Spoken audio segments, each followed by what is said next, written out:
Ուրեմն ինչու եմ ուզում այդ երեք ուղղություններով խոսել, այդ երեք բլոկներով՝ քաղաքական, դիվանագիտական եւ տնտեսական, որովհետեւ շատ հաճախ այդ ուղղությունները անտեսվում են մեր տնտեսական կամ դիվանագիտական կամ արտաքին քաղաքականության մեջ եւ որոշ երկրների հետ մեր հարաբերությունները կառուցվում են այդ երեքից կամ մեկի վրա կամ լավագույն դեպքում երկու բաղադրիչի վրա, այսինքն երեք բաղադրիչների զուգահեռ օգտագործումը համարյա թե ոչ մի երկրի հետ մենք կարելի ասել չենք զարգացնում եւ դա ես համարում եմ բավականին կարեւոր խնդիր եւ վրիպում, որովհետեւ այն տեղերում, որտեղ որ միայն քաղաքական որոշումներ են եւ բացակայում են տնտեսական կամ դիվանագիտական մոտեցումները, դա առաջացնում է իր խնդիրները, որտեղ էլ որ տնտեսականը գերիշխող է, բայց մյուս կոմպոնենտները չկան, դրանք կարող են նաև տնտեսականին մի օր վնասել կամ միայն տնտեսականով դա բավարար չի պետությունների միջև հարաբերությունների տեսանկյունից։ Եվ եթե դուք հիմա դիտարկեք, օրինակ Ռուսաստանի հետ մեր հարաբերությունները ավելի շատ քաղաքական եւ դիվանագիտական եւ տնտեսական են, քան դիվանագիտական, դրանցություն համարյա չկա։ Ասենք թե եթե վերցնենք Վրաստանի հետ կա որոշակի դիվանագիտական, տնտեսական մաս կա, բայց շատ ուժեղ չի։ Այլ երկրների եթե դիտարկեք, եսեք նույնիսկ Թուրքիայի հետ մենք դիվանագիտություն չունենք, այսինքն մեր հարաբերությունները այսպես քաղաքական կամքի կամ այդ երկրների որոշումների վրա են։ Տնտեսական մասը անտեսում են, որտեղ Թուրքիայի հետ պաշտոնական տվյալները, ասենք առևտրի, մենք ենք ցույց տալի, Թուրքիան ցույց չի տալիս, կամ դրանք չնայած Թուրքիան արտաքին առևտրով Հայաստանի համար 5-րդ տեղում է, բայց այդ գործոնը բացարձակապես ոչ մեզ է դա կարևորվում մեր կողմից, ոչ թե Թուրքիան է կարևորում, այսինքն այդ բաղադրիչը այդ առումով էլի չկա։ Եվ եթե այս երեք բլոկներով գանք, ես ուզում եմ ցույց տալ, որ վերջի շրջանում մի փոքր դիվանագիտական երանգներ եմ սկսել նկատել վերջի հանդիպումներում, նա հիմա ես որ վերլուծեմ իմ տեսակետը, դուք երևի կարող եք մի փոքր զարմանալ, բայց օրինակ Պուտին Սերժ Սարգսյան հանդիպման մեջ կային հետաքրքիր դիվանագիտական նոտաներ, այսպես ասած, օրինակ Պուտինը նշում էր Մաքսային միության շրջանակում Հայաստանի տնտեսական հաջողությունը, ասելով որ 10%-ից ավել տնտեսական աճ, դեզանից շատերից դիմեցին, թե այս հաշվարկը որտեղից է առաջացել։ Ու եթե դուք ուշադրություն դարձրեցիք, Պուտինը ասաց Մաքսային միությանը միանալուց հետո նա կանգ չառավ տարեթվերի վրա, այսինքն նա գումարեց բոլոր ժամանակները իրար։ Ես կարծում եմ, որ ինքը գումարել է 14-15 թվականը, գումարած 16 թվականի կեսը եւ ստացել է 10%, որ իրականում այդպես էլ կա։ Եթե դուք էլ գումարեք 4.8, 3, այնտեղ էլ 3.6 նախկին տարին 14 թիվը, ուրեմն կստանանք իսկապես 10% եւ ավել։ Բայց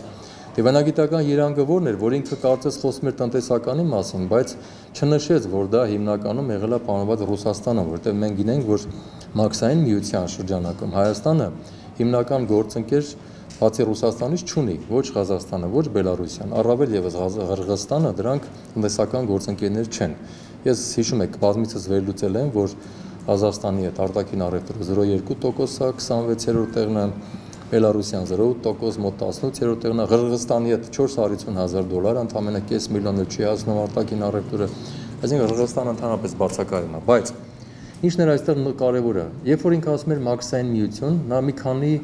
հարց ուզեց նշել դրանով։ Առաջինը,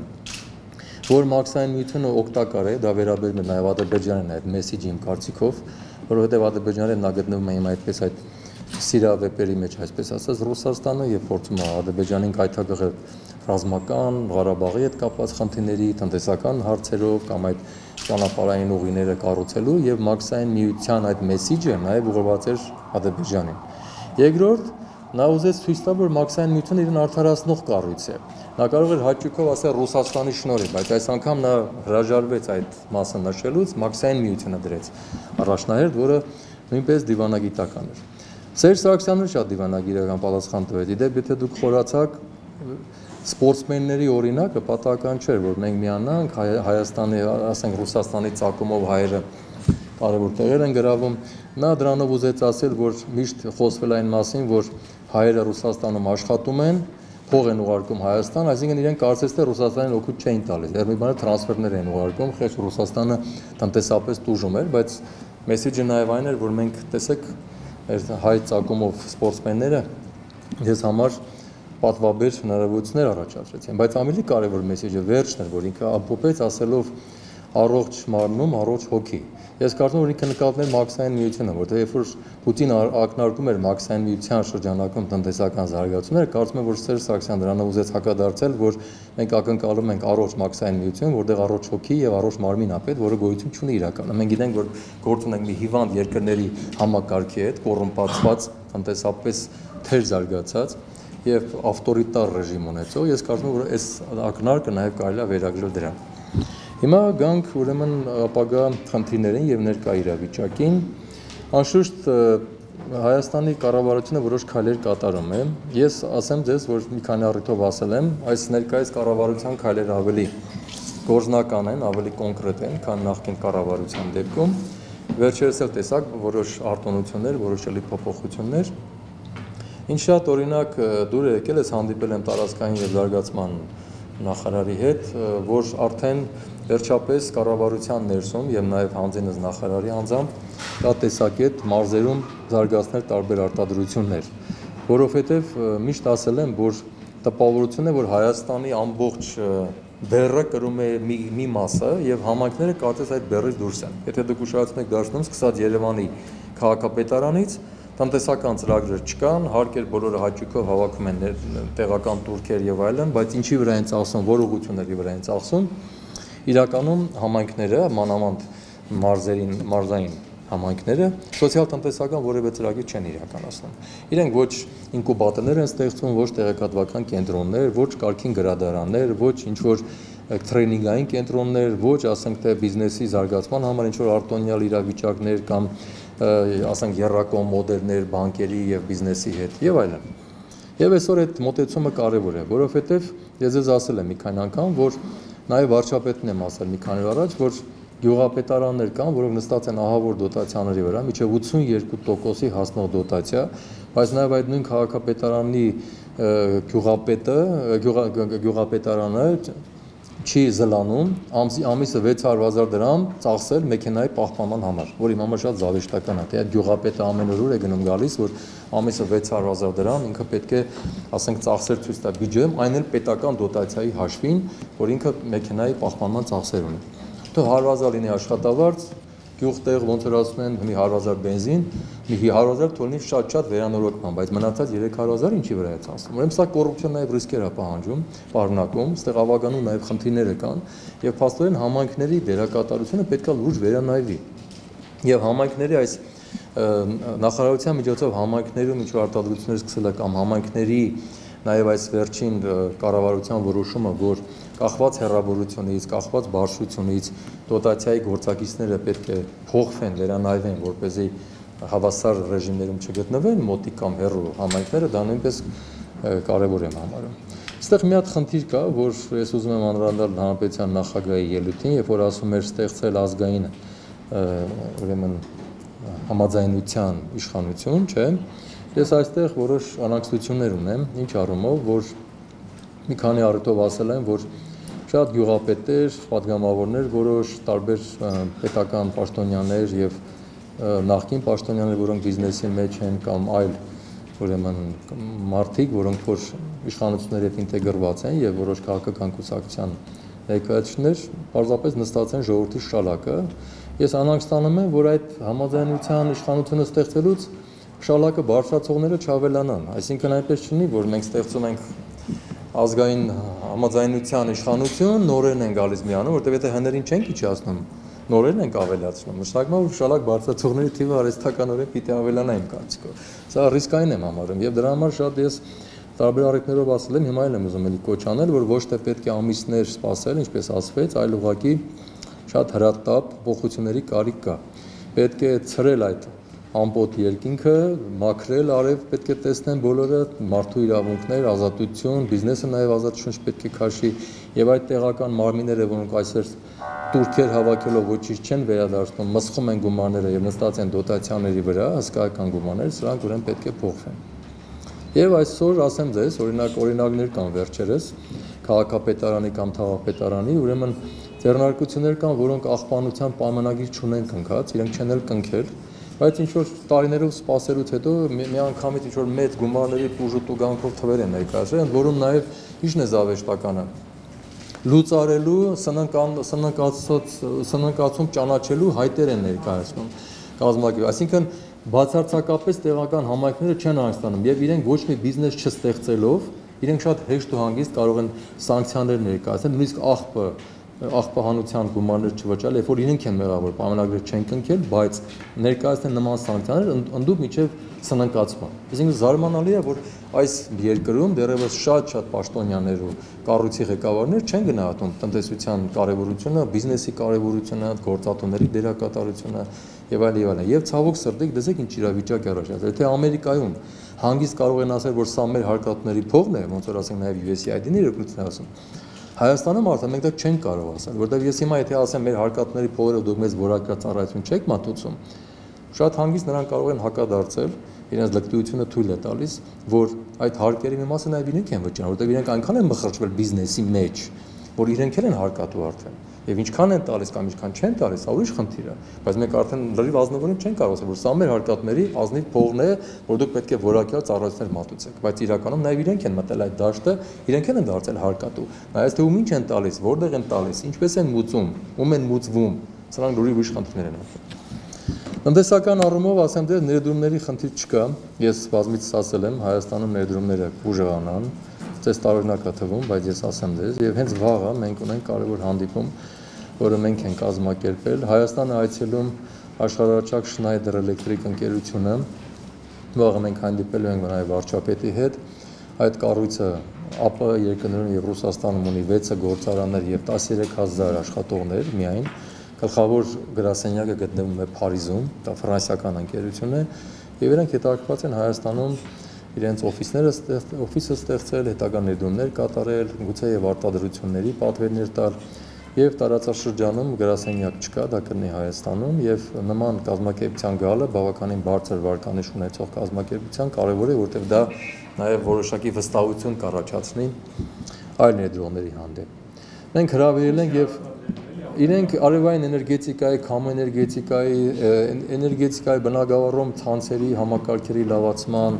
կորպորատիվ սոցիալական ծրագրերի, կրթական ծրագրերի առումով նաև որոնք ուղղված են մասնագետների պատրաստման, իրենք բավականին հայտնի են եւ նրանք էներգետիկայի ոլորտում են իրենց հետաքրքրությունը ներկայացրել, այդ թվում նաև առաջնահերթ կլինի գրասենյակի բացումը, որը շատ կարևոր է համարենք հետագա քայլերով։ Ներողություն։ Եվ իրենց եւ մեր, իրենք աջակցում են իրենք։ Դա իրենք վաղը դեռ կասեն եւ իրենք պլանավորում են նաեւ վաղը կամ միսօրը որոշակի մամուլի ասելույսով գուցե եւ տվյալներ ներկայացնեն, թողնենք իրենց, որտեղ այցելում է Հայաստան, Ռուսաստան եւ ԱՊ երկրների նախագահան, իր հետ գալիս են 3 տնօրեններ, որոնք ուղեկցում են այդ թվում նաեւ Հայաստանի գծով տնօրենը ապագա, որոնք որ ըստ երկրների համակարգում են, այնպես որ կարծում եմ դա լավ է։ Գործատուների միության նախաձեռնությունն է կառավարությունը։ Չէ, կառավարությունը կապ չունի։ Մենք եւ Schneider Electric-ը միասին։ Վստահ եք, որ կառավարությունը կընդառաջի չի խոչընդոտի։ Կարծում եմ այո։ Մենք էլ կուղեկցենք, կարծում եմ որ հնարավորություններ չեն գտնվի նման հնարավորություններ։ Երկրորդը ներողություն։ Արևային էներգետիկայի քամու, ընդհանրապես էներգո համակարգի էֆեկտիվության բարձրացման, կրթական ծրագրերի, չէ, այդպիսի մտադրություններ ունեն։ Եվ նաև պատվերների, որտեղ եթե իրենք գործարաններ ունեն ԱՊ երկրներում եւ Ռուսաստանում, ինչու ոչ նաև ապագայում կարող են Հայաստանում եւ այլն։ Եվ կան արտադրություններ Հայաստանում, որոնք որ մենք նաև դրանց հետ ենք հանդիպացնելու, իրենք հետաքրքրված են, այսինքն իրենց գալը նաև կարող է մուլտիպլիկատիվ ձևով առաջացնել որոշակի հետաքրքրներ ու պատվերներ այլ գործարանների հետ կապված։ Երկրորդ կարևոր բանը մենք հոկտեմբերին ունենք կարևոր կոնֆերանս հրավիրել եմ եւ կժամանեն իմ գործընկերները, մենք հրավիրել ենք եւ սիրով համաձայնվել է ժամանել Լեհաստանի գործատների միության նախագահան Անժեյ Մարինովսկին, ով եղել է 2000-2004 թվականներին Լեհաստանի էկոնոմիկայի նախարարը եւ կարևորագույն ռեֆորմների հեղինակ է։ Նա հետաքրքրված է նույնպես գալ, ներդրումներ կատարել Հայաստանում եւ նաեւ որոշակի գործատներ ուղղորդել դեպի Հայաստան։ Դրանից բացի նաեւ մենք բացի համաշխարհային գործատների միության անդամ լինելուց 15 երկրների գործատների միությունների խորհուրդ գոյություն ունի, որտեղ մտնում են Ռուսաստանը, Բելարուսը, Լիտվան, Լատվիան, Վրաստանը, Ադրբեջանը, Ղազախստանը, Ղրղստանը, Բուլղարիան, Ռումինիան, Լեհաստանը եւ այլն։ ինձ ընտրեցին այդ երկրների այդ խորհրդի նախագահ եւ 17 թվականին նիստերը կայանան Հայաստանում 15 երկրների գործադների միության ղեկավարները կայցել են Հայաստան այդ թվում նաեւ Շոխինը Ղազախստանի կամ ասենք թե Բուլղարիայի եւ այլն եւ հետաքրքրներ ունեն Հայաստանում ներդրումների շարունակելու այսինքն ուզում եմ ասել այս վերջի իրադարձությունները մտադրություններ չեն փոխել Շնայդերը մեր բանակցները ավելի շուտ էին սկսվել եւ այդ դեպքերը չազդեցին, այնպես որ ամեն ինչ մնում է ուժի մեջ։ Արդեն մի տնօրենը 3 այստեղ էր, մյուսները այսօր են ժամանում, վաղը մենք ունենանք այդ հանդիպումը եւ կարծում եմ, որ օտարերկրյա ներդրումների եւ բիզնեսի առումով որոշ հետաքրքիրներ կառաջանան։ Մի ինֆորմացիա դեստան, գուցե դուք տեղյակ եք, ես նոր ստացա հրավերնամակ Պաշտպանության փոխնախարարից հոկտեմբերի 13-ից 16-ը Էքսպո կենտրոնում տեղի կունենա ուրեմն պաշտպանության գծով High-Tech Expo, որտեղ կմասնակցեն ՀԱՊԿ-ի երկրների անդամները եւ ինքը նախատեսվում է լինի հարթակ ամերիկյան, եվրոպական ՀԱՊԿ-ի երկրների եւ այլ երկրների ժամանակակից ռազմական տեխնիկայի արտադրության, տարբեր workshop-երի եւ փորձի փոխանակման, ինֆորմացիայի փոխանակման առումով դա էլ է հետաքրքիր, որ Հայաստանում եթե արդեն որոշ քայլեր արվում են որոշ կազմակերպությունների կողմից եւ նաեւ առաջարկներ եղել պաշտպանության նախարարության պատվերներով իրականացնել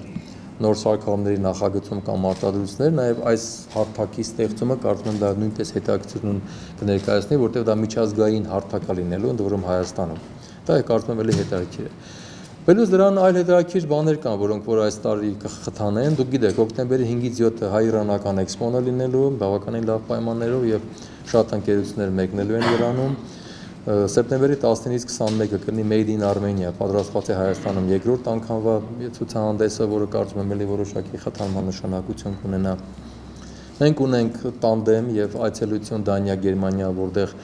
15 կազմակերպություններ արդեն ընտրված են եւ դանիական կողմը հետաքրքրված է գերմանական որ ներմուծումներ խթանեն դեպի իրենց երկրները, այդ թվում խմիչքների, պահածոների, էներգետիկայի ոլորտում եւ նաեւ առաջավոր տեխնոլոգիաների, այսինքն բավականին այսպես process-ներ կան, որոնք որ տարին կարծում եմ որ լավ կավարտեն։ Այսքանը ես ուզեցի ներկայացնել եւ դե խնդրեմ հարցեր կունենաք, խոսենք։ Բան մակրենք որ տարածաշրջանում հետաքրքիր զարգացումներ են տեղի ունենում, հատկապես տնտեսական առումով Ռուսաստան, Ադրբեջան, Իրան, համագործակցության հետ կապված, սա արդյոք չի մեկուսացնի Հայաստանը եւ Իրանը արդյոք կգնա նման քայլի Հայաստանի հետ ունենալով։ Ուրեմն ես հարցը շարունակեմ, Հայաստանն ասում են Իրանի ու Եվրասիական միության միջև կամուրջ լինելու դեպքում արդեն այդքան էլ ոչ, այդքան էլ արդեն կամուրջ չի։ Ապա երկրների ոնց ակնկալում Եվրասիական միության երկրների ու արևմուտքի միջև ոչ չեն։ Դուք ասում եք նոր Հայաստանը հարթակ է, չտեսաք ոչ։ Ուրեմն տեսեք, Մաքսային միության ու Եվրոպական միության երկրների Իրանի միջև այդ կամուրջը ցավոք սրտի առանձնապես չի կայանում, ինչ պատճառով։ Առաջինը որ մենք դանդաղ ենք շարժվում, դանդաղ ենք աշխատում, ինչպես միշտ Եվրոպացիները առաջ են ընկել, Եվրոպացիները առաջի արձագանքները կատարեցին եւ ֆրանսիացիները եղան եւ գերմանացիները եղան եւ դանիացիներն են եղել արդեն մեզանից առաջ։ Միջև մենք հասցնում ենք ինչ որ խմբեր տանել, ինչ որ թեմաներ քննարկել, ինչ որ բաներ ազատականացնել ռեժիմներ, դրանք արդեն մենք հետ ենք ընկնում։ Չնայած հիմա վիզաների ազատականացումը եւ ասենք եթե մենք կարողանանք նաեւ այդ քվոտաների խնդիրները լուծել, որ կարողանանք նաև մաքսատուրքերը նվազեցնել դեպի Իրան Հայաստանի վաճառվող հետաքրքրությունը կուժեղացնի, որովհետև մանավանդ եթե դա Հայաստանի համար արվի էքսկլյուզիվ, դա շատ կարևոր է, որովհետև այդ դեպքում Հայաստանը կդառնա գրավիչ, որ իր մոտ արտադրեն, իր երկրում արտադրեն եւ հետո տեղափոխեն Իրան։ Եթե դա լինի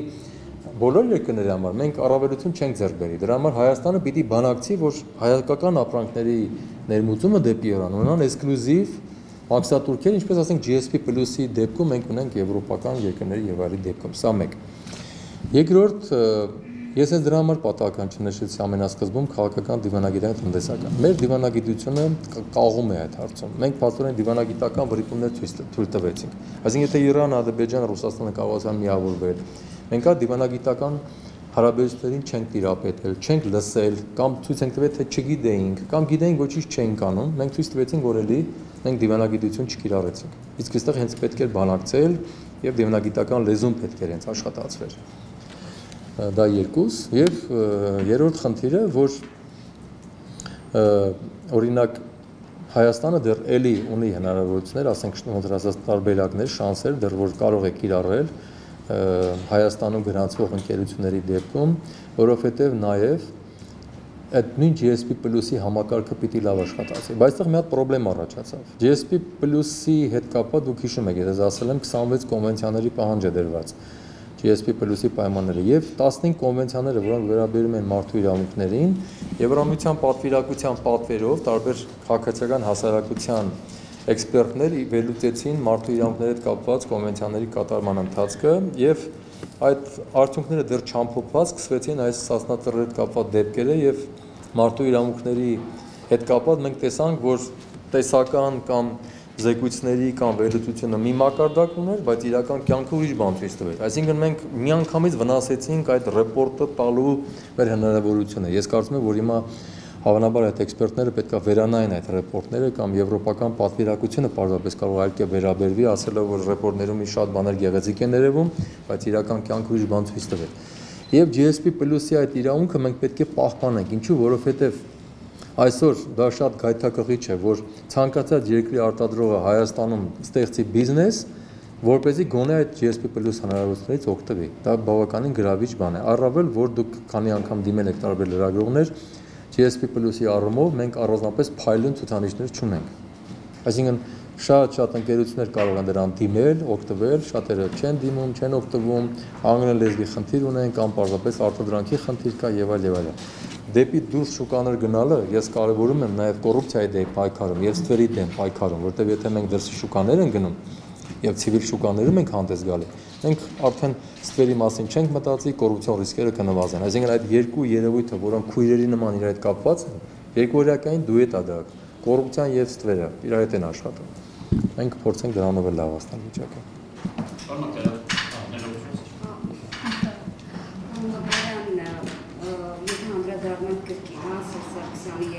Ինքն է խոսեց այս տարվա ապրեցամսվա արտահանած ավարներին 90% աճել են։ Իսկ խնդրում եմ ձեր կանխատեսումը հաշվի առնելով այն երևույթները, որ հաշտվել են Թուրքիան եւ Ռուսաստանը եւ արտահանման ապրանքների մեջ հատկապես աչքի են եւ ներմուծման հատկապես աչքի են դիմային ապրանքները, որոնք Ռուսաստանը Թուրքիայից էր, ներմուծում։ Ձեր կանխատեսումները տարբեր ցուցանիշը կպահպանվի, թե այն եթե բարիշել թե որտեղ Սերժ Ուրեմն ասեմ դες, որ մենք երբ որ Թուրքիան դադարեցրեց մատակարարումը, թվում էր թե մենք պետք է մեծ հնարավորություններ ունենայինք եւ օգտագործենք, բայց մենք ցավոք սրտի համարյա չենք օգտագործել այդ հնարավորությունները։ Հնարավորություններ չունենք, չենք էլ օգտագործել։ Դրա համար նելը ես կարծում եմ, որ հիմա երբ որ նույնիսկ հարաբերությունները լավանան, մեր համար էական փոփոխություններ չի լինի, որտեղ դրանից առաջ էլ փոփոխություն էական չէր եղել։ Հետո դուք չգիտեք, բայց Բելարուսյան հիմա հանդիսանում է շատ ուժեղ տրանզիտ երկիր, եվրոպական ապրանքները Ռուսաստանին մատակարարելու համար։ Բելարուսները ավելի խելացի գտնվեցին, լինելով մի կողմից են Եվրոպային հարևան երկիր, մյուս կողմից Ռուսաստանի, իրենք կարողանում են իրենց մոտ ստեղծել գրանցումներ կամ այլ վերաձևակերպման, վերափաթեթավորման հնարավորություններ եւ այսօր եվրոպացիներն է դա ձեռք տալիս, ինքը ֆորմալ առումով չի երևում եվրոպական, բայց ոչ ֆորմալ առումով եվրոպական ապրանքները Բելարուսիայի միջոցով հանգիստ թափանցում են Ռուսաստան։ Այսինքն Ռուսաստանի մատակարարողների մեջ Բելարուսյան լուրջ դերակատարություն ունի նաև մթերքների առումով։ Հայաստանը ասեմ ինչով, երբ որ 14 թվի վերջին 15 թվի մինչև մայիս ամիսը մենք տուժեցինք պալացոների, կոնյակ եւ այլ արտադրանքներ, հիմա դրանք վերականգնվում են, դրա հաշվին հենց այդ աճը տեղի ունեն, այսինքն մենք աճը պիտի նայենք 14 թվով։ Եթե մենք 14 թվով նայենք, դուք կտեսնեք, որ կարող է 90% չի, ընդհանրապես մի քանի տոկոս լինի, բայց եթե մենք նայում ենք 15 թվի ցուցանիշի համեմատ ու նայում ենք, որ հիմա լավացել է, մենք կարող ենք ասել, որ 90% կամ 100% աճ կա։ Այսինքն մենք հիմա վերադառնում ենք 15 թվից առաջվա ցուցանիշներին, մակարդակին։ Բայց ծավալներն են վերականգնում, գումարային առումով վերականգնում չկա։ Իհարկե։ Նշանակում ինքնախապեյություն է։ Ուրեմն տեսեք, այսօր բարեբախտաբար որոշ օրինակ կոնյակի գործարաններ կանոնները չնշեմ, առաջի կիսամյակում շատ լավ ցուցանիշներ են ցուցաբերել։ Օրինակ ասենք 5 միլիոն շիշ գործարաններից մեկը արտահանել է։ Բավականին լավ ցուցանիշ է։ Ճիշտ է, մարժան շատ քիչ է, բայց արդեն քանակի վրա են, չինական մոդելով ենք, այսինքն շատ, մարժան քիչ, բայց շատի մեջ որոշակի եկամտաբերություն։ Առաջ քիչ էին արտանում, եկամուտն էլ շատ չէր, մանավանդ այդ դեպքերից հետո։ Հիմա քանակական են գնում, մոդեռնիզացիաների են ձգտում գնալ։ Դրա համար այստեղ շատ կարևոր է, որ մեր կառավարությունը նաև այդ սուբսիդավորումները, մոդեռնիզացիաները, այդ խնդիրները կարողանա լուծել։ Այսօր շատ կարևոր է նաև, որ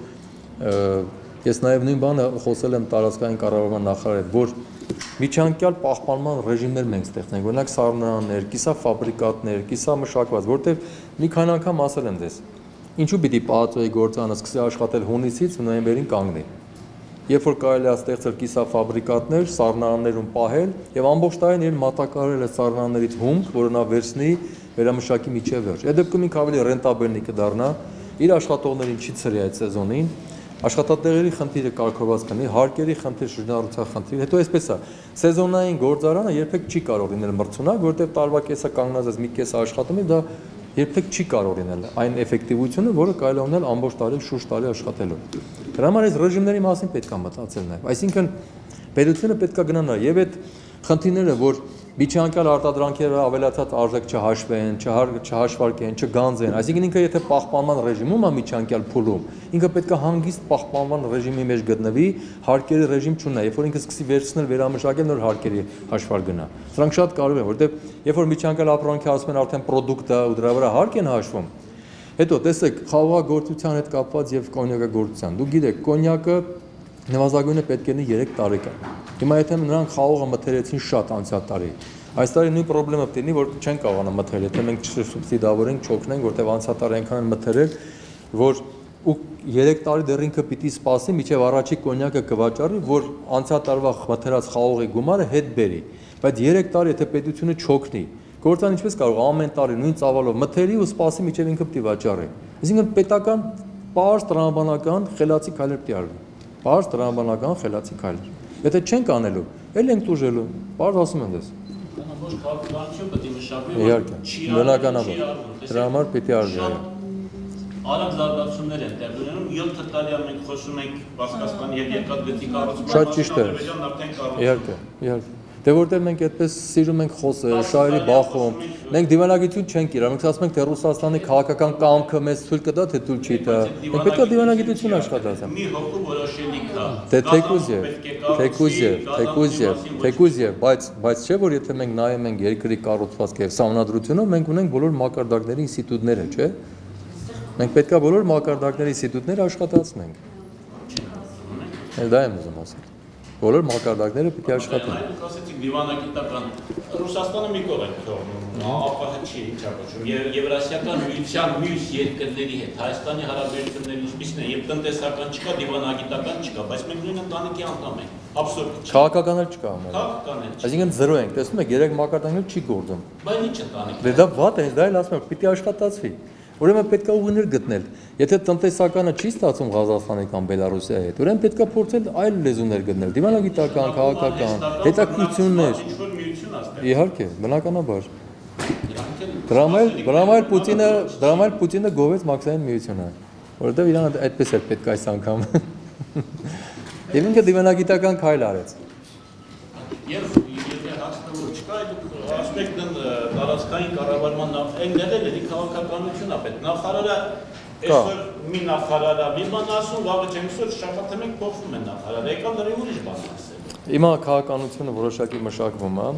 այսօր էլ եմ խոսել, մենք էլ կհանդիպենք շուտով,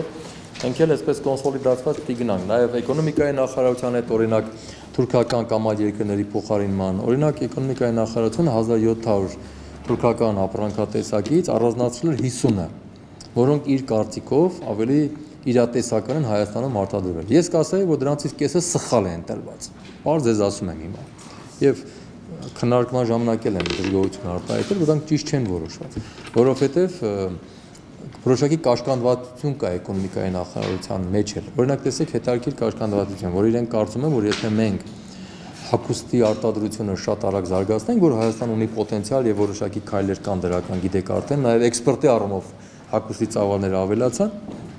Նրանք ենթադրում են, որ կարող է սոցիալական խնդիրներ ունենան, որտեղ բազմաթիվ իրենց ասելով 100,000, իսկ քիչ չափազանցված քանակ են ասում իհարկե, մարդիկ բերում են հարկուց վաճառում են, ընտանիքները պահում են, եթե մենք հանգած սկսում ենք տեղում արտադրել, իրենց զրկում ենք ներմուծելու հնարավորություն, որտեղ արդեն եթե տեղում արտադրում էլ չենք ներմուծի, ու այդ արտադրողները ինչ պիտի անեն։ Բայց դա տնտեսագիտական, բայց դա պրիմիտիվ սխալ է։ Ես ասացի ընկերներ, ստոպ։ Նախ արտադրությունները ժամանակ է պետք որ զարգանան։ Երկրորդ այդ նույն մարդիկ աշխատեն նաև այդ գործարաններում։ Այդ նույն մարդիկ նաև այդ արտադրանքները կվերցնեն կվաճ, որտեղ իրենք արդեն թուրքական ապրանքը որ գիտեն, նույնի պրոտոտիպը հայկական, նույնպես հեշտությամբ կարող են վաճառել։ Եվ այլ մուլտիպլիկատիվ էֆեկտներ կա, այս պրիմիտիվ պետք չի մտածել։ Բայց ցավալի է որ էկոնոմիկայի նախարարությունում մարդիկ կան, որ այդքան պարզունակ միտք ունեն։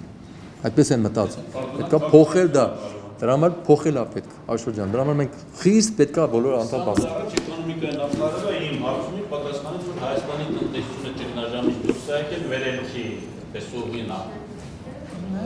ուղիով անդամ։ Ձեր գնահատմամբ Հայաստանի տնտեսությունը սուրճ վիճակը։ Ասեմ ձեզ։ Նախորդ ճգնաժամ թե վերելք ենք ապրում գլխի չենք։ Ասեմ, ուրեմն